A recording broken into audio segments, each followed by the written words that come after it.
रहे हैं इंद्रजीत जी और राधेश्याम रसिया का बहुत ही बेहतर पेंसिल आर्ट बनाकर लाए थे। तो आप राधेश्याम रसिया जी को दिए हैं पेंसिल आर्ट, तो मतलब तस्वीर बनाने का क्या उद्देश्य है, थोड़ा बताइए। तस्वीर बनाने का भी यही उद्देश्य है कि राधेश्याम रसिया जी भक्ति गाना गाते हैं, देवी गीत गाते हैं और मैं सुनता रहता हूँ। बस प्रभावित होकर के राधेश्याम रसिया जी का मैंने इसलिए।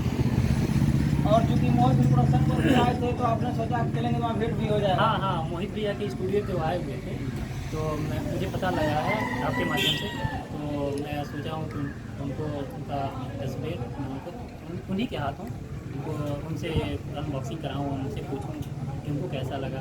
तो मैंने दिखाया है और राधेश्याम रसिया जी को बहुत ही अच्छा लगा है, और ये राधेश्याम रसिया जी के बड़े सुपुत्र जी इनको भी काफ़ी अच्छा लगा है।